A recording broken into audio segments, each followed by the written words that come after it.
Hello friends, आप सभी का करियर बिना में स्वागत है। दोस्तों, जिनका पेपर 2 में हिंदी लिए हुए हैं उनके लिए ये वीडियो है। दोस्तों, आज हम जो सिलेबस में 3 नाटक दिया है उस 3 नाटक में फर्स्ट नाटक को आज हम लोग देखेंगे। दोस्तों, 3 नाटक जो है भारत दुर्दशा जो भारतेंदु हरिश्चंद्र जी का है, दूसरा है ध्रुव सामनी जयशंकर प्रसाद जी का है और आधे अधूरे मोहन राकेश का है। तो ये तीनों नाटक में से फर्स्ट नाटक के जो भी ऑब्जेक्टिव क्वेश्चन बनेगा उसको हम देखेंगे।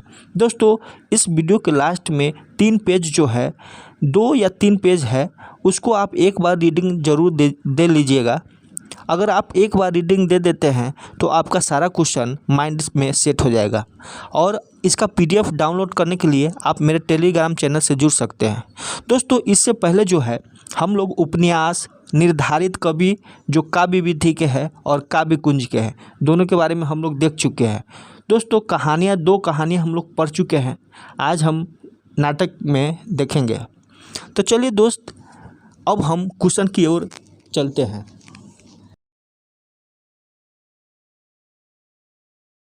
में से किसे आधुनिक हिंदी साहित्य के पिता के रूप में जाना जाता है? तो ये भारतेंदु हरिश्चंद्र जी है। अगला क्वेश्चन है, भारतेंदु की साहित्यिक भाषा क्या है? तो इनकी साहित्यिक भाषा जो है ये खड़ी बोली बोलते थे और लिखते भी थे। अगला है, भारतेंदु युग का काल था। तो भारतेंदु युग का काल जो है 1869 से लेकर 1900 ईस्वी तक का था। अगला क्वेश्चन है, आचार्य रामचंद्र शुक्ल के अनुसार भारतेंदु के कितने नाटकों का उल्लेख किया गया है? तो ये 15 नाटक का उल्लेख किया गया है। अगला क्वेश्चन है, भारत दुर्दशा नाटक में कुल कितने अंक है? तो कुल जो है 6 अंक है। दोस्तों, इस टाइप का क्वेश्चन अगर आप एक बार भी देख लेते हैं तो आपको ज़रूर याद हो जाएगा। अगला क्वेश्चन है, भारत दुर्दशा नाटक में पात्रों की संख्या कितनी है? तो पात्रों की संख्या जो है 19 है। अगला क्वेश्चन है, भारत दुर्दशा के अमूर्त पात्र कौन है? तो अमूर्त पात्र जो है ये सभी है, निर्जलता, भारत और आशा तीनों है। अगला है, निम्न में से कौन सा मूर्त पात्र है? तो मूर्त पात्र जो है ये एडिटर है। भारत दुर्दशा नाटक के अमूर्त पात्र है कौन है? ये मदिरा है, आलस्य है और अंधकार है। टोटल 19 पात्र है।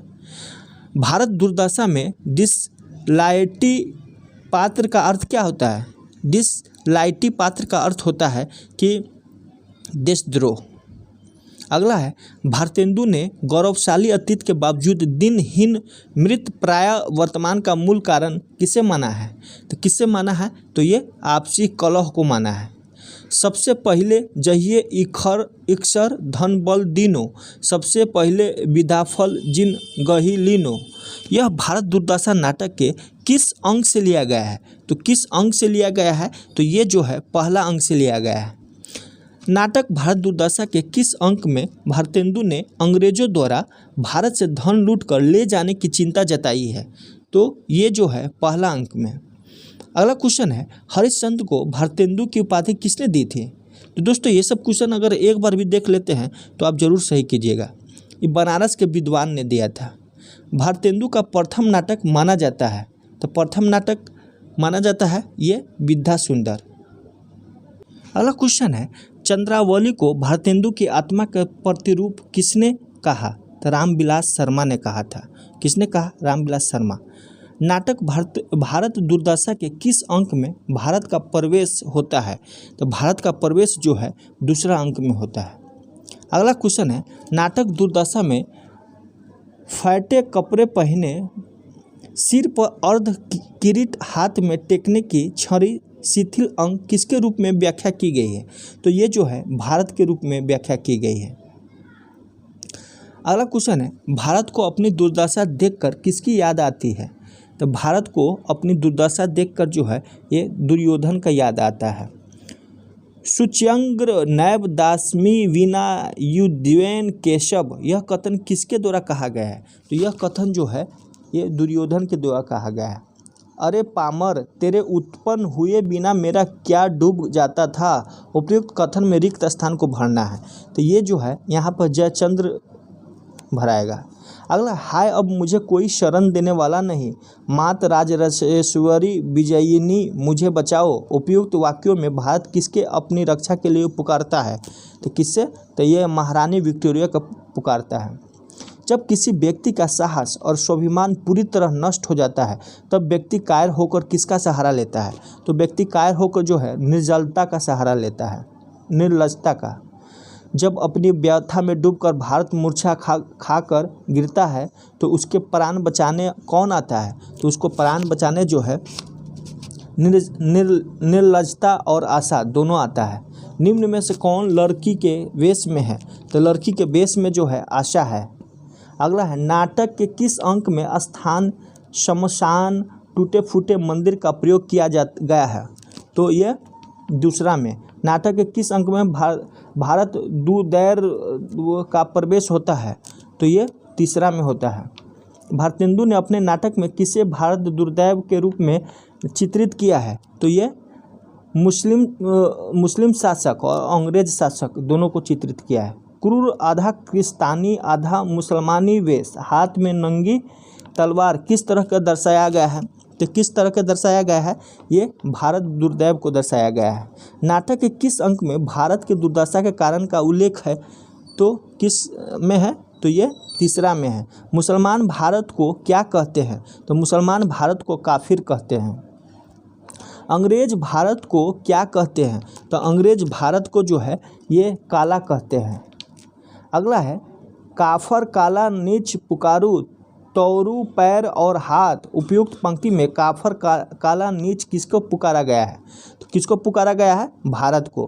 फौजदार का नाम क्या था? तो फौजदार का नाम जो था ये सत्यानाश था। अगला है, भारतेंदु सत्यानाश फौजदार के संवादों के माध्यम से क्या बताना चाहते हैं? तो ये देश का सत्यानाश का कारण बताना चाहते हैं। भारतेंदु भारत के सत्यानाश का पहला कारण बताते हैं। क्या बताते हैं? तो धर्म के नाम पर बंटवारा। अगला है, भारतेंदु के अनुसार हिंदू समाज के कुपमंडुक बनने का क्या कारण है? तो कुपमंडुक बनने का जो है विदेश यात्रा पर रोक। निम्न में से कौन भारत दुर्दैव की सेना में शामिल था? तो कौन शामिल था? ये भय, उपेक्षा, स्वार्थ, प्रपता, फूट, डाह, लोभ, ये सभी शामिल था। अगला है, भारतेंदु ने व्यापार को खत्म होने का मुख्य कारण किसे बताया? तो व्यापार को खत्म होने का मुख्य कारण जो है निरुद्धमता और संतोष दोनों को बताया। रहुआ अब मिलके अवहु भारत भाई, हा हा हा, भारत दुर्दशा न देखी जाए। उपयुक्त गीत की प्रकृति क्या है? तो उपयुक्त गीत की जो प्रकृति है वो लावनी है। रहुआ सब मिलके आहू भारत भाई, हा हा हा, भारत दुर्दशा न देखी जाए। उपयुक्त गीत को कौन गाता है? तो कौन गाता है? ये योगी गाता है। अगला है, काऊ नहीं पकड़त मेरा हाथ। यह गीत नाटक के किस अंक में गाया गया है? तो ये जो है दूसरा अंक में गाया गया है। अगला है, भारत दुर्दशा नाटक के दूसरे अंक में किसके द्वारा गाया जाता है? तो किसके द्वारा गाया जाता है? ये भारत द्वारा गाया जाता है। अरे उपजा ईश्वर कोप से, मुझे तुम सहज न जानो जी, मुझे एक राक्षस मानो जी। यह गीत किसके द्वारा गाया गया है? तो यह गीत जो है भारत दुर्दैव द्वारा गाया गया है। रोग तथा आलस्य का प्रवेश नाटक के किस अंक में है? तो रोग आलस्य के जो है ये चौथा में अंक में है। किसके बदौलत ओझा, दर्शनीय, पंडित, सिद्ध लोगों को ठगने का काम करते हैं? तो ये रोग।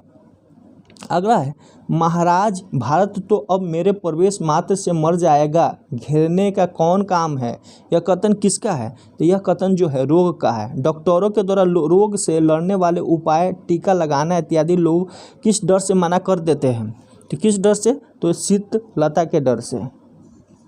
अगला है, भारत दुर्दैव किसे पान का बीरा देता है? तो किसे पान का बीरा देता है? तो ये रोग को। दुनिया में हाथ पैर हिलाना नहीं अच्छा, मर जाना पैर उठ के कहीं जाना नहीं अच्छा। उपयुक्त गीत की प्रकृति क्या है?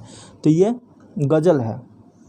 दुनिया में हाथ पैर हिलाना नहीं अच्छा, मर जाना पैर उठ के कहीं जाना नहीं अच्छा। उपयुक्त गीत नाटक के चौथे अंक में कौन गाता है? तो चौथे अंक में जो है आलस्य गाता है। दोस्तों ये नाटक पढ़िएगा, बहुत अच्छा लगेगा आपको। तवंगरी बद्दिलस्त न बमाल का अर्थ क्या है? तो इसका अर्थ है अमीर हृदय से धन से नहीं। भारत दुर्दशा में मदरा को किसकी कन्या माना गया है? तो मदरा को जो है भगवान सोम की कन्या माना गया है। देवताओं द्वारा मदरा को कहा जाता है, तो मदरा को क्या कहा जाता है? ये सूरा कहा जाता है। मदरा के संदर्भ में कौन सा सुमेलित नहीं है? तो सुमेलित नहीं है तो सोमपान हिंदू, वीरा यमन बौद्ध, सारबेत हुरा मुसलमान और रम क्रिस्तान ये सम्मिलित नहीं है, बाकी 3 सम्मिलित है। मदवा पीले पागल जीवन बित्यो जात, बिन्नू मद जगत सार कछु नाही मान हमारी बात, ऐसी सिद्ध छोरी मन मूर्ख काहे ठोकर खात। उपयुक्त गीत में किसके नुकसान को बताया गया है? तो उपयुक्त गीत में जो है मदिरा का नुकसान को बताया गया है। मदिरा पीने से क्या नुकसान होता है? जय जय कलयुग राज की, जय जय जय महामोह महाराज की, अटल छत्र काज की, कलह अविदा साज की। उपयुक्त गीत किसके द्वारा गाया गया है? ये अंधकार के द्वारा गाया गया है। अगला है भारतेंदु ने अपने नाटक भारत दुर्दशा में अज्ञान और जड़ता के प्रतीक के रूप में किस पात्र को प्रस्तुत किया है? तो किस पात्र को? यह अंधकार को। भारतेंदु ने चोर, उल्लूक और लंपटकों का एकमात्र जीवन किसे कहा है? तो ये अंधकार को। दोस्तों अगर यहाँ पे नहीं बुझ रहा है तो हम बोल रहे हैं तो सुनकर भी आप समझ सकते हैं, और इसे हम टेलीग्राम में डालेंगे तो फ्रेश करके डाल देंगे। पर्वतों की गुहा, शौकितों के नेत्र, मूर्खों की मस्तिष्क में किसका निवास होता है? तो किसका निवास होता है? तो ये अंधकार का। आध्यात्मिक और आदि भौतिक किसके 2 स्वरूप है? तो ये किसके 2 स्वरूप है? तो ये अंधकार का। नाटक के कौन से अंक में एक 7 सदस्यीय कमेटी की बैठक होती है? तो ये 5वें अंक में। 7 सदस्यों की कमेटी में कौन शामिल नहीं था? तो कौन शामिल नहीं था? भारत जो है शामिल नहीं था। सभा किसके कारण भंग हो जाती है? तो सभा जो है ये अंधकार के कारण भंग हो जाती है। सभा के सदस्यों को डिसलॉयल्टी के द्वारा किस एक्ट के तहत पकड़ा जाता है? तो ये इंग्लिश पॉलिसी एक्ट के तहत। अगला है भारत भाग्य पात्र का प्रवेश नाटक किस अंक में होता है? तो किस अंक में होता है? ये 6ठा अंक में होता है। जागो जागो रे भारत भाई नामक गीत कौन गाता है? तो ये जो है भारत भाग्य गाता है। भारतेंदु के अनुसार विद्या का सूर्य का किस दिशा में उदय होता है? तो विद्या का सूर्य जो है पश्चिम दिशा में उदय होता है। अथक प्रयत्न के बाद भी जब भारत नहीं उठता है तो भारत भाग्य क्या करता है? तो भारत भाग्य जो है आत्महत्या कर लेता है। अगला है भारतेंदु कृत भारत दुर्दशा किस साहित्य रूप का हिस्सा है? तो किस साहित्य का हिस्सा है? नाटक साहित्य का। भारतेंदु की मृत्यु किस वर्ष हो गई? तो भारतेंदु की मृत्यु जो है ये 1885 ईस्वी में हो गई। किस भारतीय साहित्यकार को हिंदी साहित्य में आधुनिकता के अग्रदूत कहा जाता है? तो ये भारतेंदु हरिश्चंद्र को। अगला भारतेंदु के पिता का नाम क्या है? तो पिता का नाम जो है गोपाल चंद्र है। अगला हिंदी साहित्य और हिंदी रंगमंच के पिता किसे कहा जाता है? तो ये भारतेंदु हरिश्चंद्र को कहा जाता है। निम्न में से कौन सी रचना भारतेंदु द्वारा रचित नहीं है? तो ये राग दरबारी जो नहीं है। दोस्तों ये परीक्षा कॉर्नर है, इसको आप लोग एक बार जरूर दीजिएगा। रीडिंग देने से है ना आपको हर क्वेश्चन समझ में आ जाएगा। भारतेंदु हरिश्चंद्र का जन्म कब? 50 में। आधुनिक साहित्य का पिता किसको कहा जाता है? भारतेंदु हरिश्चंद्र को। खरी बोली बोलते थे। इनके कितने नाटकों का उल्लेख है? तो 15। अंक कितना है? तो 6 है। पात्र 19। किस मूर्त पात्र है? एडिटर। और डिसलॉयल्टी पात्र का अर्थ क्या होता है? देशद्रोह होता है। तो ये सब इजी है, आप एक बार रीडिंग दे लीजिएगा आपको याद हो जाएगा। भारतेंदु ने गौरवशाली अतीत के बावजूद दिनहीन मृत पात्र वर्तमान का मूल कारण किसे माना? आपसी कलह को माना। भारत दुर्दशा के किस अंक में भारतेंदु ने अंग्रेज द्वारा भारत से धन लूटकर? तो पहला में। भारतेंदु का प्रथम नाटक माना जाता है विद्या सुंदर। फिर चंद्रावली को भारतेंदु की आत्मा का प्रतिरूप किसने कहा? तो रामविलास शर्मा ने। और भारत दुर्दशा के किस अंक में भारत का प्रवेश होता है? दूसरा अंक में।